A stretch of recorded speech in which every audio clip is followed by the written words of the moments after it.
If you're a creator that isn't getting any brand deals, you might want to look at your content. Your content may actually be hurting your chances of being successful in this space on the brand deal side. Now, one thing that's important to know, Goldman Sachs released a study recently, and it showed that about 70% of a creator's income does come from brand deals. So this is something that if you are serious about making money as a creator, you're going to have to really lock in on brand deals, brand deals, brand deals. It's the highest ROI for a creator and the way that most creators are monetizing. But one of the biggest culprits is the content, right? Like if you're pitching content and you're not getting brand deals, it's the content. So let's reflect on what you may be doing wrong in your content. One of the things that you may be doing wrong is that your content doesn't align with any particular niche. You're all over the place. Brands want alignment.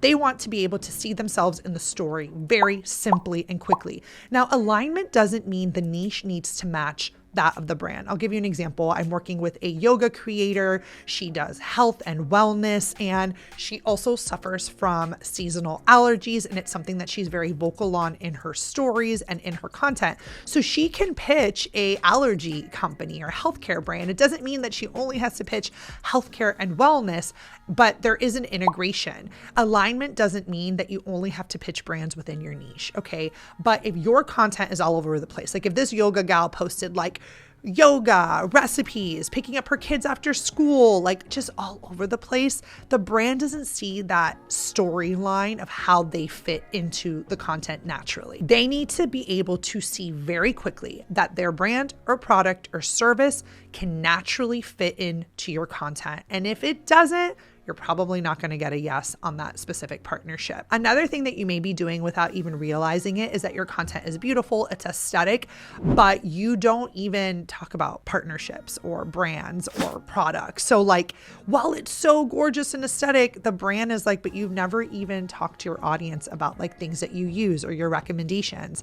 So how would I fit into that, right? Something that you could start to do is create more portfolio style pieces of content. I had a creator the other day. She did this brilliant video that was literally just like 5 products I bring with me on every plane to make sure my kids don't get sick. And she literally was just showing different vitamins and supplements. She's creating brand ready content. Actually, a brand that was not on that list reached out to her and they were like, we saw that video. Actually, I don't remember if they mentioned that, but she was like, they reached out to me right after I made that video. So she was very strategic, making content that is ready for brands to reach out to. So think of your content, that you're currently producing and ask yourself, are you making content that naturally talks about the things that you recommend?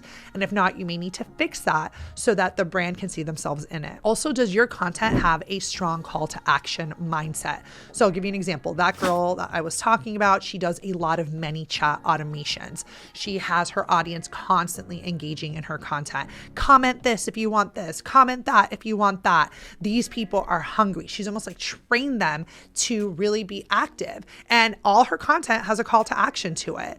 There's creators out there that are just creating really beautiful content, but there's no call to action. So again, the brand is like, do people even do stuff? When you have content that also has clear calls to action, it also signals to the brand that you understand, this is a business, you understand the ability to sell, conversions, all of that. So this is something that is, again, a very strong indicator if your content has calls to action that you're able to push product along. Brands care about ROI, even at the micro level. So if you're able to show that you can drive clicks, drive swipes, have people like engage with your stuff with these sort of automations or these calls to actions at the end of your content, then it shows that, you would be a good fit for them, because then you're able to say, hey, follow this company or whatever. Another thing that your content may be lacking is an affiliate strategy. Brands that see that creators have strong affiliates, that like sends a sort of signal to them that these people sell. If a creator has an affiliate program or an Amazon shop, or again, that call to action, but more strongly associated with affiliates, then the brand is able to have that aha and be like, wait, this person can sell, this person does sales, we want to work with them. So anytime you guys have the opportunity to link your affiliates in your content, or again, show the brand that you understand the linking strategy, you're also letting them know that you're ready to promote their links. If you're not currently doing this, which you may or may not be, depending, where you're at in your creator journey, that may be why you're not getting those brand partnerships, because your content is not focused around providing recommendations. People are not curious as to what it is that you're doing and using. And when you're doing brand deals, that is what makes it really powerful. Sometimes some creators are all over the place with their metrics. Sometimes your content does really well. Sometimes it bombs. Now, while there is a natural algorithm that obviously there's star content that goes viral, you should be hovering around regular sort of numbers. If you have really high highs and really low lows, it's a little confusing to a brand partner. It's a little bit riskier. If you have like a base that you know you're averaging on, and then again, you have some really high pieces of content that do viral, that's fine.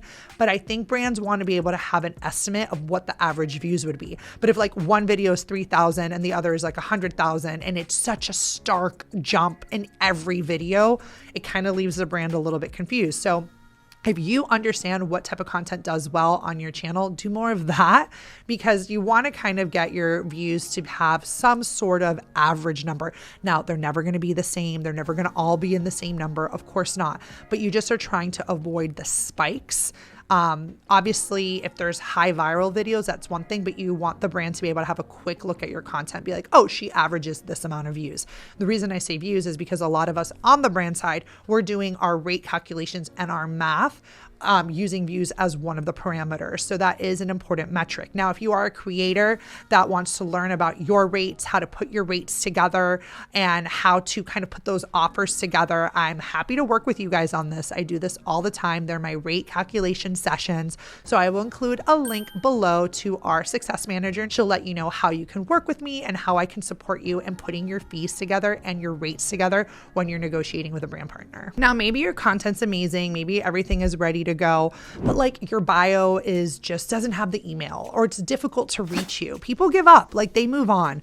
So little things like optimizing your bio, making sure your email is there or the email functionality is available. If you're a YouTuber, have that in your about page. Make it simple for people to find you and to access you, because once you make it difficult for them to reach out, your content could be good, but then they're not reaching out to you because again, it's just difficult to access you. Now, last but not least, if you are waiting around and just sitting there waiting and waiting and waiting for brands to come to you, you could be waiting forever. This market is very different, y'all, than it was a couple of years ago. Creators are actively pitching. So regardless of your content or not, make sure you are actively reaching out to brands, actively sending them your media kit, introducing yourself, showing them a really shiny analytic about yourself, what content you make, get them on a call, get them excited about you. Because again, your content could be amazing, but you're not getting brand deals. Maybe it's not your content, but maybe it's just your lack of outreach. So get in the zone, push yourself to pitch. It's a part of the game. And if you need a little boost of confidence, we do have that free training here on our page at Sidewalker. It's our How to Land Paid Brand Deals training. It is recorded. You're going to be able to watch at your own convenience. I go over pitch examples. I go over strategies. It's very actionable. People love this training. So you can go ahead and watch that. And I'll see you in the next video.